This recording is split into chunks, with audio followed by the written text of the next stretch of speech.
Hello, and thanks so much for joining us. I'm Maria Tomás-Keegan, and I want to welcome you to this show where we share a little bit of wit, a little bit of wisdom, and some wonderful guests to help women navigate through life challenges and changes.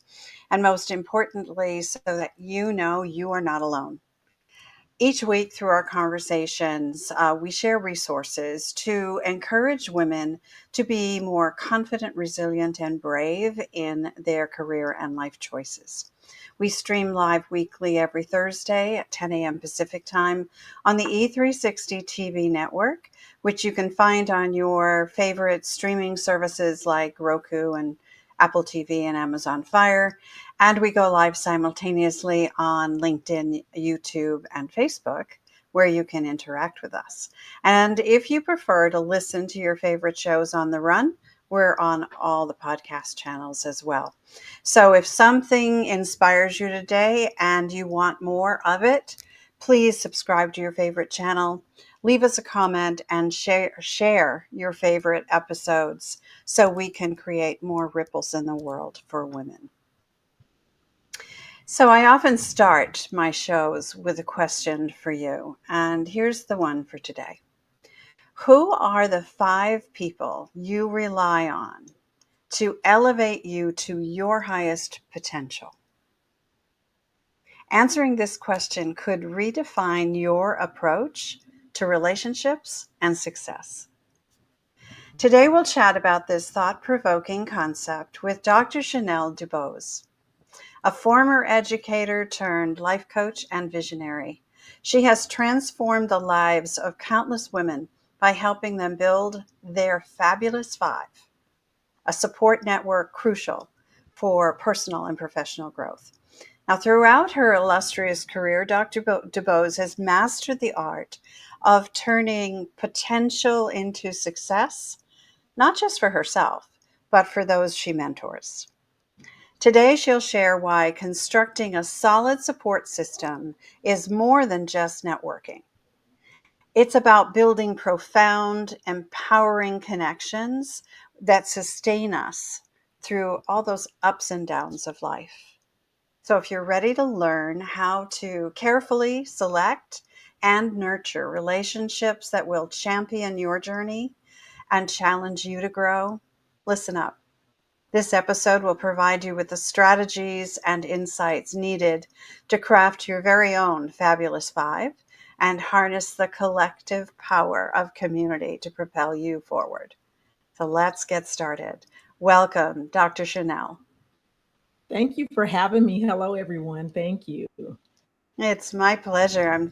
I'm really excited about having this conversation because it's a topic I talk about with my clients all the time, how critical it is to have that support network, especially for high achieving, powerful women, right? So let's start by asking you to elaborate on your concept of the Fabulous 5 and why you believe these roles are essential for our growth and fulfillment. Okay, so one of the things that I found that as I was, moving up the ranks, being promoted, and all the things was that I relied on 1 or 2 people to be everything in my life. And that was essentially my husband and my mother. And of course, I have siblings as well. So I have 4 sisters, and one of them I talk to more than the other. So between those 3 people, I basically relied on them to do and be everything for me. And if things got busy in their lives, then it really became a load that was truly just for my husband. And at some point, I realized that that wasn't fair for him. And that also wasn't fair to me to only have 1 or 2 people who I could rely on. And so I began to think about the roles that were needed in order for me to really show up as the highest version of myself. I began to think about when I talked to my husband about certain things and the conversation didn't go the way I thought it needed to go, because of course he's a man and he wants to solve the problem. Sometimes I don't need you to solve the problem. I just need you to listen. Sometimes I don't need you to criticize what's happening. I just need you to maybe push me a little bit further. And so I began to really think about what it was that I needed and what are the roles that the people are really playing. So the five roles that I think that every woman who's looking to live the life of her dreams, live a life that's full of adventure and just everything that she's ever thought of would be: number one, we as high achievers, as people who go out, help support and deliver in a high fashion way, we need someone to provide solace during our tough times, to listen with us without judgment, and to offer us a shoulder to lean on. And I call that our comforter. They're a safe space that you can always go to, and they always have a kind word or gesture for you.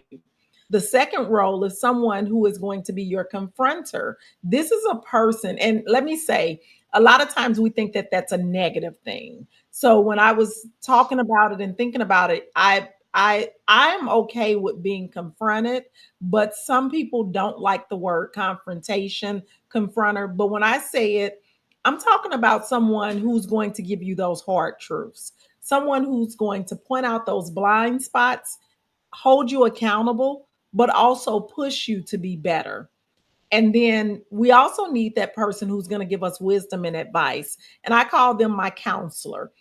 And that doesn't mean that they have to be a counselor in real life.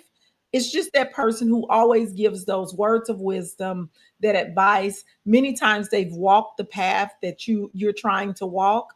And so they can give you insights and share experiences with you that you would never be able to get that type of mentoring or guidance from someone who's never been on that path. So they guide you through these complex decisions that you have to make. The fourth role would be a challenger. Don't confuse a challenger with a confronter. So a challenger is someone who's constantly pushing you out of your comfort zone. They are encouraging you to take risk. Many times as high achievers, we don't take a lot of risk. We like to play it safe. We like to be in secure places. We like to have control over things. And so this person is really challenging you to take risks, try new things, stretch your limits, try new adventures, go after that thing that you thought was out of reach. They really, really believe in your potential, and they often believe in you more than you do yourself. And we all need that person in our life. And then the fifth role would be what I call the celebrator. This is the person who is going to celebrate every win, big or small. A lot of times when we are busy doing things, we're achieving goal after goal. And it's just a part of life for us. We're high achievers. We go after big goals. We crush big goals. We've been doing this all of our lives. So it's no big deal to us.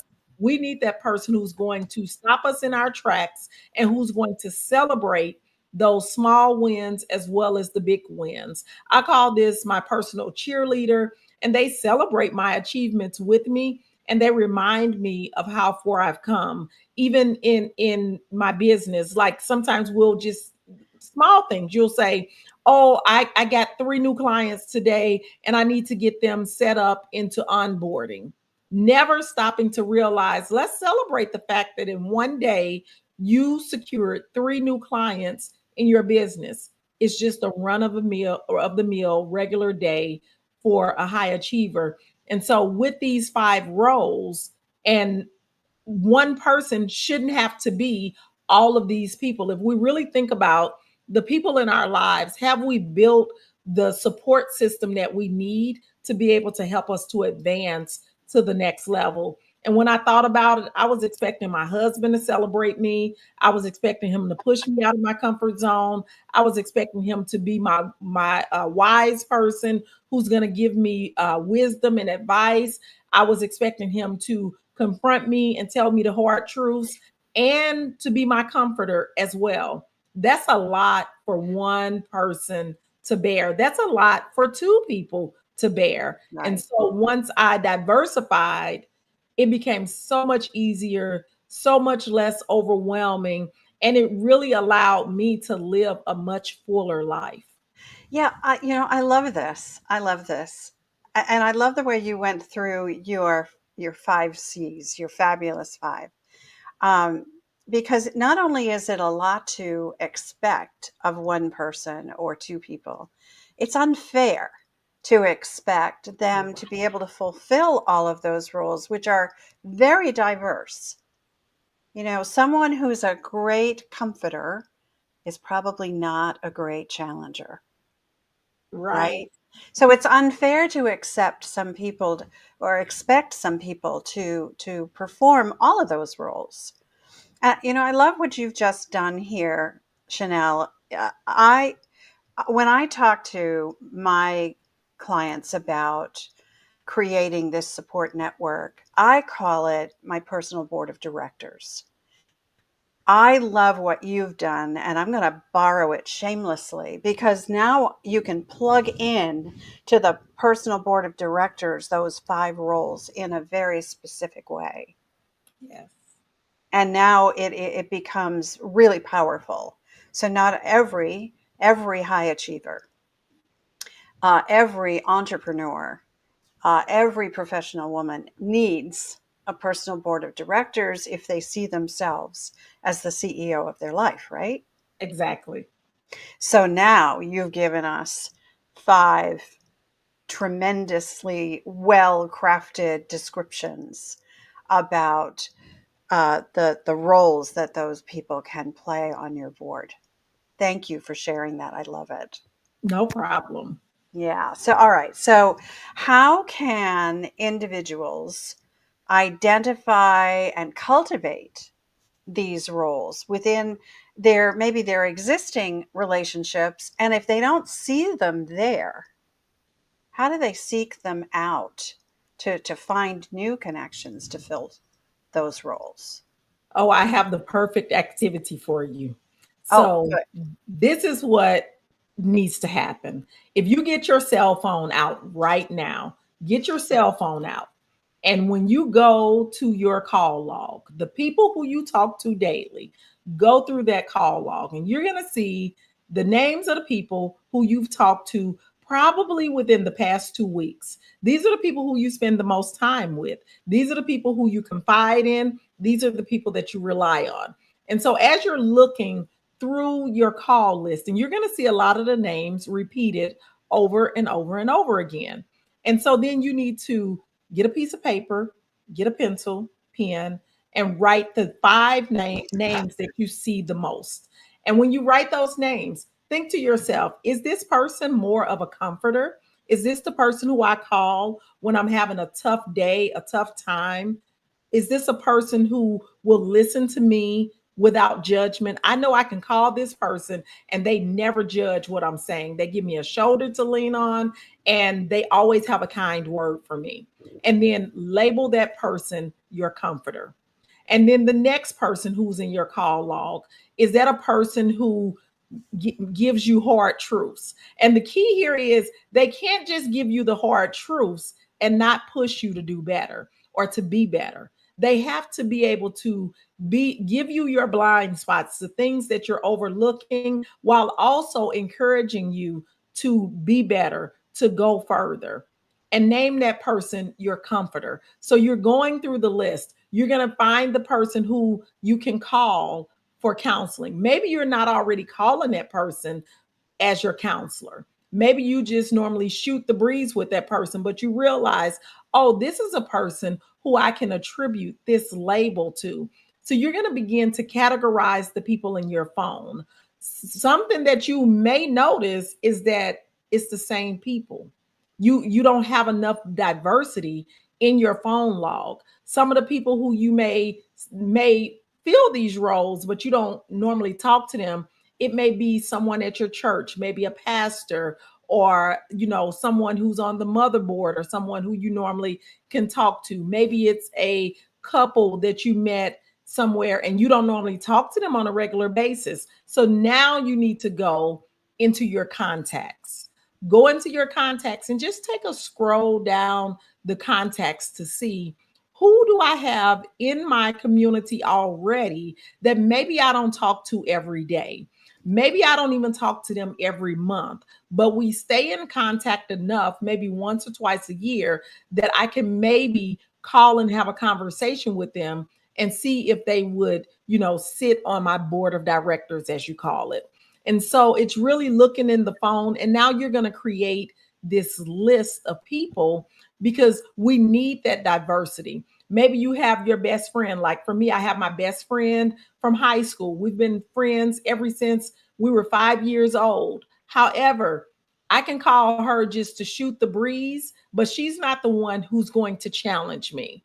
We're just going to laugh, we're going to talk, we're going to carry on. So she's more of a comforter because she knows my story. She knows what I've been through. She knows that all of the dreams that I aspire for, and I know it's a safe place. Whatever I say to her, she's not going to go and tell 10 other people what I said.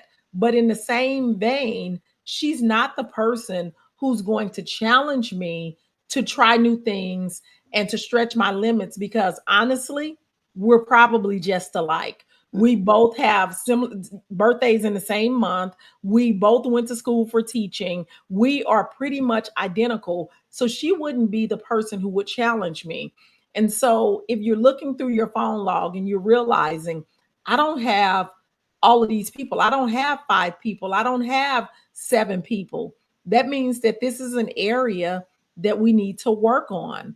That's an area that we need to go out and find these people and understanding that these are not necessarily friendships. One of the things that I find is that we as women, we sometimes confuse a friendship with a relationship. A friendship is not the same as a relationship, and the expectation has to be different. One of the things that happened to me was that my mom died in 2018. She passed away in July of 2018. Well, my mom was my confronter. My mom was the person who would tell me the truth, who would look at my blind spots, and who would tell me, you can do better than this. You're better than this. You need to push a little harder. You're aiming too low. When she died, it took me about 6 months to realize I don't have anybody pushing me. And the way that I realized that was I hadn't had any growth. She passed and my life stood still. I had not had any growth in my business. I had not had any growth in my personal life. And days were just beginning to go along just to get along. And when I realized that no one is challenging me, no one is confronting me, no one is giving me things to aim for, or even stopping me when I begin to procrastinate, when I begin to take things off my plate that I know I need to keep on my plate, and so I had to think to myself, well, who's going to take her role? Because the reality is most of us get older, people are going to move on to different things. Some will pass on to become ancestors. And so we have to have people to replace those roles in our life.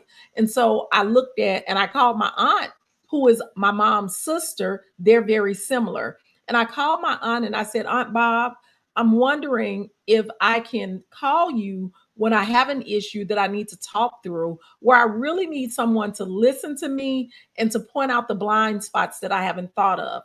I communicated to her. That was always my mother. And I didn't realize the heavy role that she played in my life. And Yeah. so now that she's an ancestor, I know that I can talk to her, but sometimes I need some immediate, in the moment responses that I can literally hear.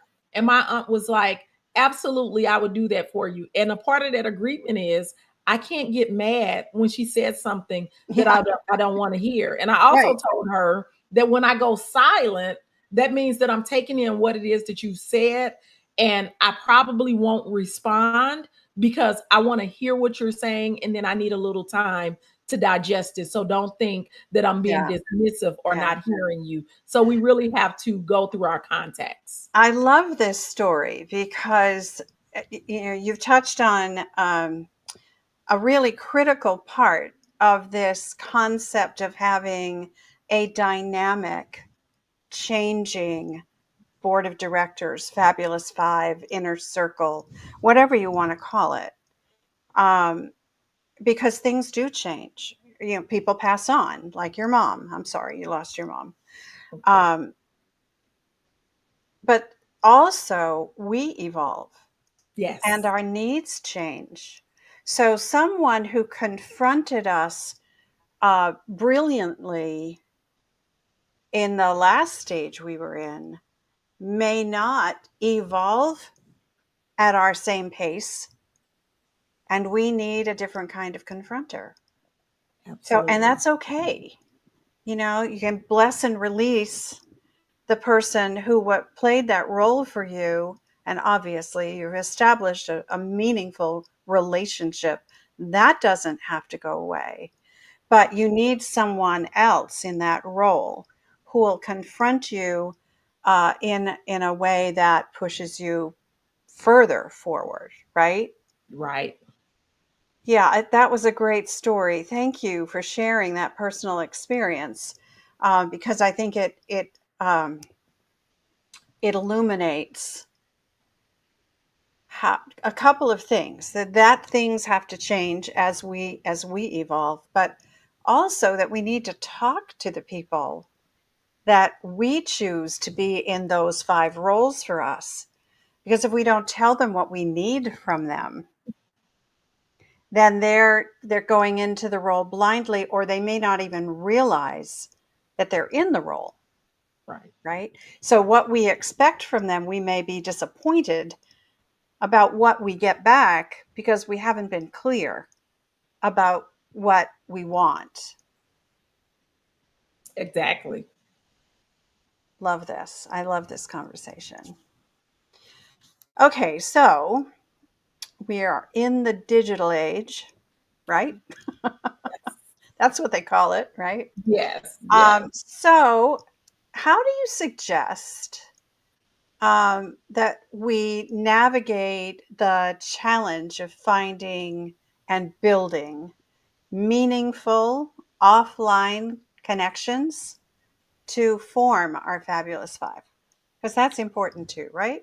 That's absolutely important. And so, as folks who are doing things, who are high achievers, who are working to reach their goal, we also have to have personal joy. We need to have a pleasurable life and fulfillment in things outside of work. And so, having hobbies and activities that you do on a regular basis, not one time every 4 or 5 months. Some people will say, well, I golf. There are women now who are really avid golfers now. And I'll say, well, how often do you golf? Oh, maybe twice a year. That's not a hobby. That a hobby is something that you do consistently, monthly. You there's a schedule for it. People know about it. And so first we need to make sure that we have hobbies and activities that we do that's outside that brings us joy, because we know that the most creative things happen when we're just having fun. Well, while you're in those spaces, you need to talk to people. You need to engage people and begin to build relationships. Social currency is one of the ways that we can definitely elevate our personal life as well as our professional life. So, getting out, getting into hobbies, and doing things. Of course, there's always the option to go to live events and conferences. That's quite frankly where I find most of my relationships and connections, because if I'm working on a certain part of my business, I'll go to a conference that's relating to that. And inevitably, I'll meet someone and we're aligned in thinking, and we begin to have conversation and then just exchange numbers. And of course, you have to nurture that relationship. But there are so many online spaces that you can meet people. You never have to leave your house. I'm in relationship with a person in Denver, Colorado. I live in Missouri. We've never met in person, and we've been meeting once a month, every month for the past 4 years. And it was through another introduction from someone else who I met in a Facebook group. So we can't go into these spaces and just be observers. You have to go in with the intention of, I want to make some high quality connections, but you also have to be ready to give as well as receive. And so this is really crucial for those who are introverts, because a lot of times introverts are able to just go into the background and fade into the background, go there just to learn the material. If you're at a live event or a conference, you're busy taking notes and not really engaging with the people around you. So you have to set a goal for yourself to build these relationships, to make these connections. And it's so many ways that you can do it online as well as in person. There are all types of meetups that can happen online, that can happen in person, live events, networking events, and quite frankly, just telling your inner circle, I want to do some greater networking. Can you help me to network? Let me know of any upcoming events or opportunities that you're aware of that I can go to and maybe meet some high quality people. A lot of times Mhm. we have not because we ask not. Right, oh, right. That's so we ask not. Yeah, exactly. You've touched on a couple of really important things. Engaging in conversation obviously is a requirement to building a relationship, whether you do it online or offline. But you mentioned something else about, and I have a similar accountability partner that I have met with and we do it weekly, you do it monthly for 4 years. It's that consistency, though, Yes. of nurturing relationships, having conversations, talking about the subject at hand, whatever that is for that particular relationship, so that you are each giving and receiving to each other's benefit. And that's critical because relationships are not one off.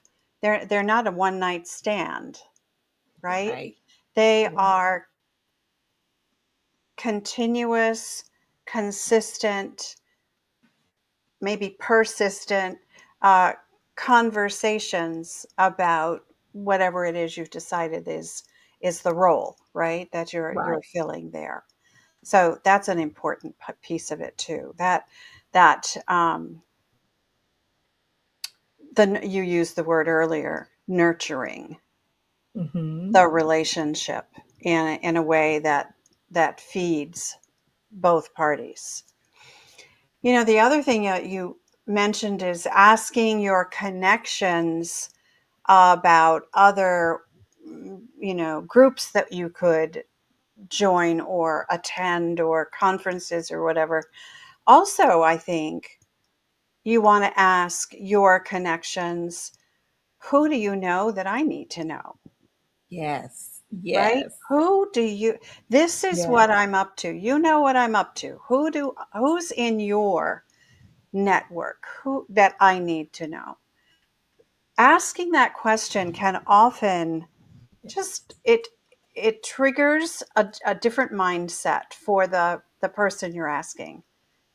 Now, Hmm. instead of being in one of your roles of advisor or counselor or challenger, now you've flipped the switch a little bit for them, and you've got them Hmm. thinking, "Oh, okay, who do I know that she Right. needs to know?" And now they're thinking about it in a whole new way. Right. And now you're making them another C, a connector, Yes. right? Yes. Yeah. And that's an important piece of it too, to expand and who would know better who you need to know than somebody in your Fab Five? Absolutely. And you bring up a really great point as well. When we're talking about these particular relationships and the conversations, one of the big mistakes that I was making when I first started building all of my connections was that because I'm a mom, because I'm a wife, we as women, we tend to talk about the things that we spend a lot of time doing.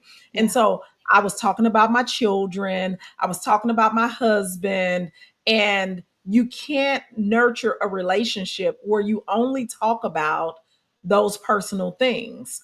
And right. so what I found was I really had to shift the conversation. And that's not to say that my husband and my children don't exist. That's to say that there's more to me than being a mom and being a wife. And Exactly. so when I'm talking to my business bestie, we're talking about business, and they will obviously get to learn a little bit about my family as we're talking, because I might say something like I couldn't get the email sequence done because I had to take Zach to soccer practice. But we're not going to sit and talk about the soccer practice all day and what my schedule is like and what I'm cooking for dinner and all of those things. We're really going to stay focused on business essentials. When I'm talking to people about to my marital mentors, we're talking about how to improve the marriage and not about what problems we're having, the complaints that we're having, and all of those things. So really understanding that when you go into these relationships,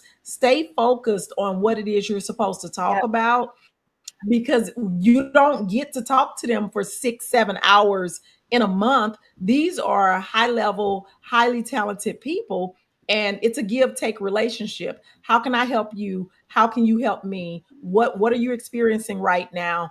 And they will get to know you and how you work, and then they Right. will obviously refer you out. The people who are in my network, they already know Shenelle's going to show up. She's going to do a great job. She's going to go above and beyond. Those are things that they already know, even if they've never worked with me before. They Right. know through my Right. communications. Right.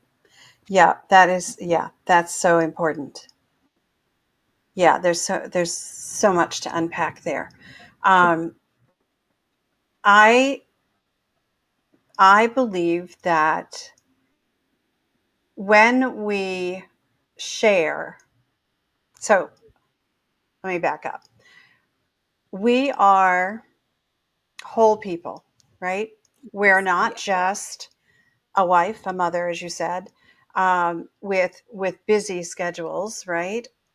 We're not just career women, Right. entrepreneurs. We're the whole package, and everything has an influence on Yes. every other thing, right?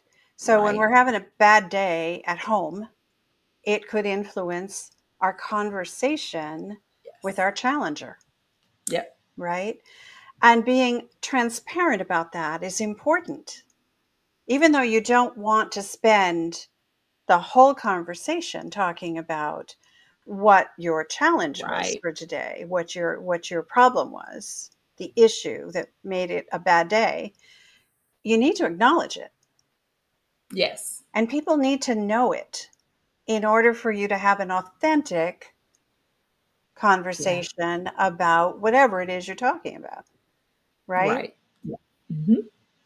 Yeah. So that's just another thing that, and these are, two words came into my mind as you were talking about the people that you engage in your network. They are mentors. Hmm.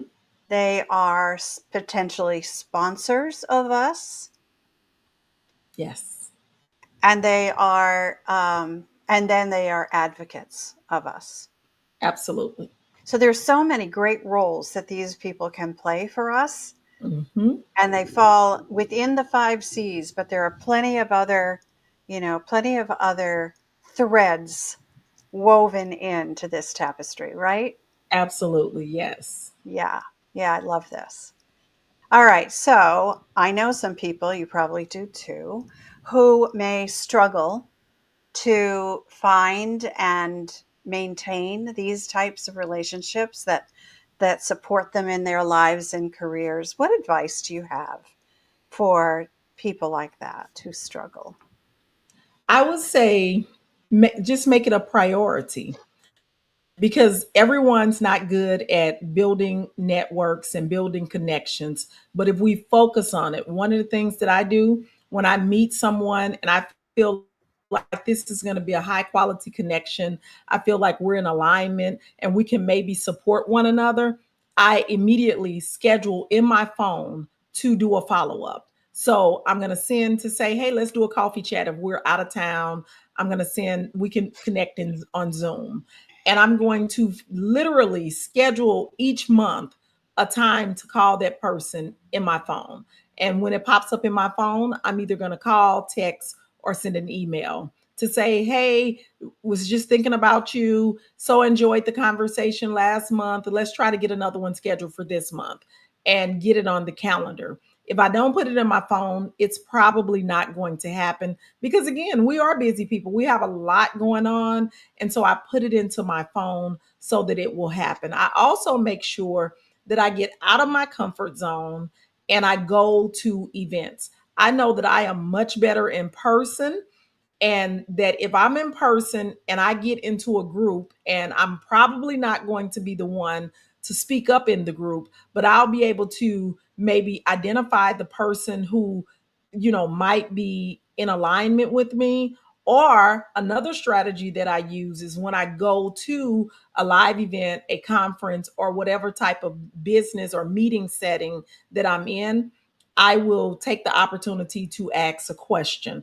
So, like if they say any questions, I'm going to raise my hand and I'm going to ask a profound question so that the people who are listening, they will then say, "Oh, that was a good question." That always brings people over to you. They're going to say, "Oh, that was a great question you asked," or "That was the same thing I was wondering." And then it allows me to begin to talk to them. And again, I'm going to put their information in my phone. Another quick strategy that I use, because I'm also not good with faces. So the people who are terrible at facial recognition, one of the things that I do, I try to be very transparent. I say, "Come on, let's take a selfie. Let's take a picture, and I'll send you the picture once we take it. But I want to remember who you are when I call you, so that I have a picture of you, because I'm really not good with faces." And so we come together, we take the quick selfie, and then in my phone, that's how I remember who it is. Sometimes I have to put notes on. It was the person in the orange dress, or it was the person who asked a question at the podium, so that I can remember who they are, because our brains are just overloaded with Yep. hundreds of things that we have to do. And so I come up with strategies to help me to remember to nurture these relationships, to connect with the people, and to be genuine, because I don't Yeah. want to send you a generic group text that I sent to everybody else. I want to look at my calendar, see the picture of you in the orange dress, and say, "Oh, I remember that conversation." Now I can really be genuine and say, when I looked at my phone, saw this picture of you, I knew I needed to reach back out and connect. Let's get on a coffee chat and let's catch up with what each of us are doing and how we might be able to support one another. And I then, love those. They are then you all can brilliant, determine. brilliant strategies. Love that. And you're right. And I am not, I remember faces, but not names attached to faces. So your See, strategy of taking a selfie, putting them in as a contact in your phone with that picture is brilliant, because now you've got the face and the name yes. connected. That's brilliant. I love that. And it also, the other thing it just made me think of, I'm picturing myself at an event with you. That is a memorable experience when you say, "I'd love to stay connected to you. Let's set up a coffee chat. But wait a second, I'm really not good with faces. Let's take a selfie so that I can keep making this connection." And you're so transparent, you're so authentic, and you've taken a selfie with this person. I think that is a memorable event. Yes, it always is. Yeah, People always remember me. they remember you. Yeah, Yeah. I love that. I love that. Those are great strategies. All right, um, so we got these five people, our fabulous five, our board of directors, and with these five wonderful roles that they play. How do we keep how do we keep it balanced in harmony for ourselves so that we are getting the kind of support and the maybe constructive challenge that we need from those Fab Five? What if it goes out of whack? How do we keep it in balance? Oh, that is a really great question, because there are some folks who are just social butterflies. They are really good with connecting with people, and they are able to have 30, 40, 50 people who they have in their network. They feel like they can nurture all of those connections. I totally am not that person. I am not. I can do good with maybe five, six, seven people, and that's consistently. So I'm looking for consistency. And so it Mhm. really boils down to me being authentic. You have to show up as yourself. People need to know what your quirks are. people need to understand what it is that you value. So when you are really clear on what it is that you want and what it is that you need, and you're not trying to, have ulterior motives. People can tell when there are ulterior motives. Like right now, I am working to get more public speaking gigs. And so, as I've been talking to my own network, one of the things that I sent them a message, I said, "Hey guys," even though they're all women, we use the term guys. "Hey guys, I'm looking to get more public speaking engagements. If you have any suggestions or tips, please let me know. And if there's anybody who you can connect me with, please don't hesitate. Also, if there's something that I can do for you, don't hesitate to shoot it back to me. You all know I have a mastermind. I have this, I have that. Let's talk about how we can really help one another." And so, because I am authentic, because I am transparent, I'm not trying to slide it in the back door. We all understand that we need social capital. We need to be able to have people in our lives who want us to win, who want us to thrive. And that doesn't always mean it's going to be your family. So I've set a number for myself. If I'm going to an event, I just want to make 3 high quality connections. Some people will say, I want to make 10 high quality connections. For me, I know that I can't nurture that. So I set my number at 3. I've been able to do 3 really well. Sometimes I'll get 4 and I manage to make it work. But think about how many events I'm actually going to in a year. In a year, I'm maybe going to 5 or 6 events. So that's maybe 15 people that I need to nurture that relationship. And of that 15, all 15 of them are not going to work out. Right. You just may end up connecting every now and then, and they don't turn out to be one of your fab 5, but you started with 15. So when I go to an event, when I'm connecting online, if I'm in a certain Facebook group, I'll say, I just want to bring one good connection out of this group and take them off this platform and maybe into a Zoom room or into a WhatsApp chat or whatever your mechanism is. And so I keep my numbers low so that I can actually nurture the relationship. And then again, the scheduling in the phone, I don't want to have 15 coffee chats in a month. Yes. That's just not what I desire. And Right. so I try to alternate my months. Like if I'm going to do this 5 this month, and it's like more so every 3 weeks. And if I forget or if something, my schedule goes haywire, I can push them back to next week. So I'm not so strict on myself to where it's like a job. It really is pleasurable for me to talk to these folks and hear what they're doing. It brings a level of excitement. I talked to one of my people the other day. She had just closed a $2.2 million contract. That was exciting to hear that she's doing such amazing work. She told me all the details behind it. It helped to spark some ideas for me and what I can do in my own business. And then she went on to talk about the upcoming trip that they're taking to celebrate this major achievement that she's made in her business. And I was like, wow, that's really something. And it allowed me to dream bigger. So these are not conversations that are a drag. These are not conversations that are energy drainers. They really boost your energy. And because we're not on the phone or on Zoom for 2 or 3 hours, we honor each other's time. So if we say Yeah. we're going to talk for 30 minutes, when we get to that 25-minute mark, one of us is saying, okay, so I know we only have 5 minutes. What do we need to talk about before we wrap up? And then my longer ones, I have some that are an hour long, like with Sage in Denver. I talk to her for an hour every month. That's 1 hour a month where we get to talk about what we're doing, get excited about what the other person is doing, and just really see how can I feed into your life and how can you feed into my life. So set attainable goals and realistic goals. If you know that you're not the social butterfly, don't try to work the full room. Just Right. set Right. a small goal. Yeah. The objective is not to collect as many business cards as you can. Right. That's not the objective. Yeah. All right. So, again, such great strategies that you shared. I appreciate that. But I know there are going to be some skeptics out there. I know a few of them. And some people maybe who are resistors, right, to this Mhm. whole idea. Are there any misconceptions about the benefits of building a tribe or a community like this, that your Fab Five, your board of directors, that are there any misconceptions that you'd like to address? You know, this is a very real one.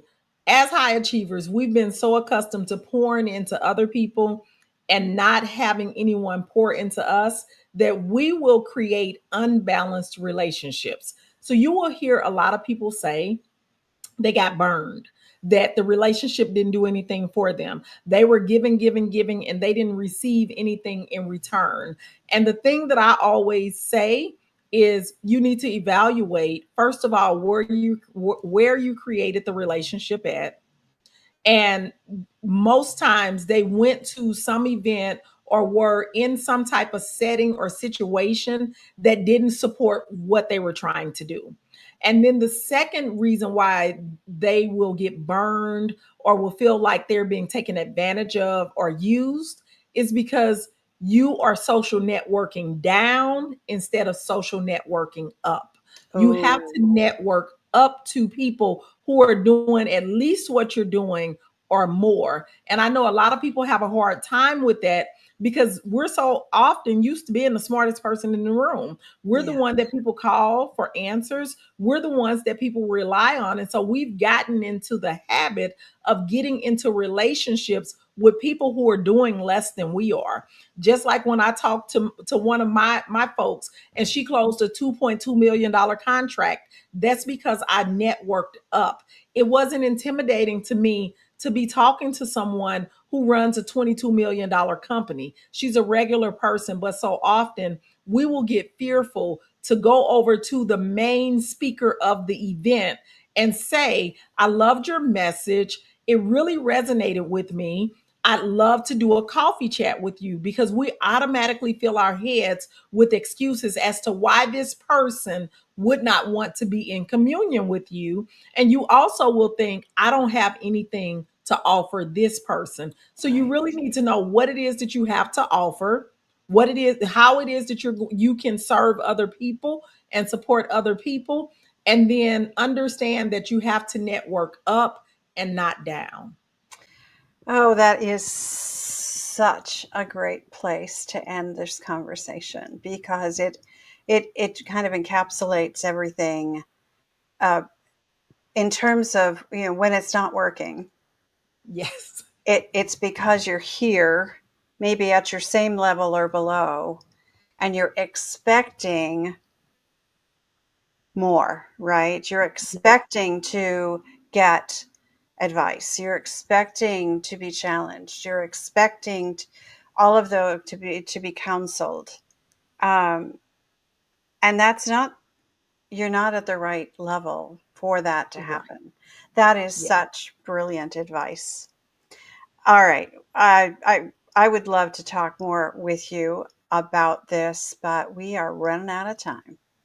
So I would love for you to help me wrap this up in a bow and just share with us, like, your top three takeaways from this conversation, Dr. Shenelle. Would you do that for us? Yes, yes. Well, number one, I would say be authentic. Be yourself. You don't have to be anyone else. And go in, be transparent, be yourself. And you will see that people will gravitate to you. People will understand what you're struggling with, and they will be willing to be in communion with you. Number two, it's okay to have more than one dream. Like, you can let go of the thing that you've been doing and go on to do something else, and it's okay. And then I would also say, knowing that you get to design your life. Like, you are the CEO of your life, you are in control. And if you find that you don't have the support that you need, let's build it. You don't have to wait for somebody to come in and to for somebody to move next door to you, or someone at your job to have that relationship. You can actually go out and create this relationship, and there are other women who are eager to work with you and build these relationships and be the type of person that you need them to be. All you have to do is ask.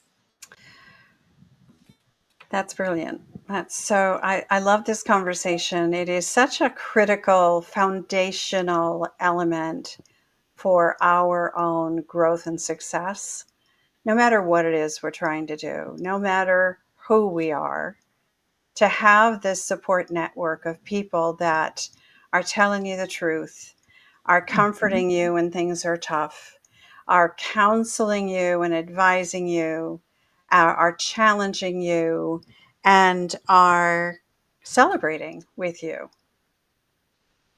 That's such a foundational piece for all of us, I think. Thank you, Yes. Dr. Shenelle. I really appreciate your being here and sharing all of your strategies with us. I know that people are going to want to connect with you. So, would you tell us the one best way for that to happen? Yes, the best way is probably just to go to my website, www.educatorsmovingon.com. And if you want to speak with me, you can feel free to book a strategy session where you just click the link, and it's a 15-minute session where I just talk to you about a strategy that you want to implement or that you're thinking about. I love that. I love that. Thank you very much for being here and for sharing your brilliance with us today. Thank you for having me. My pleasure. And for those of you who are watching and listening, I appreciate that you're a part of this community. So if you enjoyed this episode, please subscribe wherever you're watching or listening, leave a comment, share it out, and click a star. Creating and sharing resources for women is just one of my favorite things to do.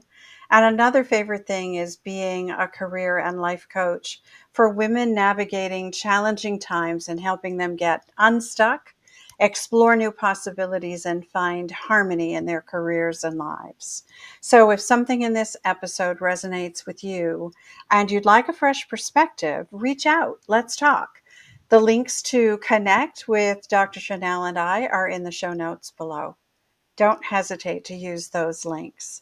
And then let's meet again here next Thursday at 10 a.m. Pacific time, like always, for another inspiring conversation. Because you know what? I believe it's our time to thrive. So let's thrive together. Until next time, I'm Maria Tomás-Keegan, helping you turn transition into triumph.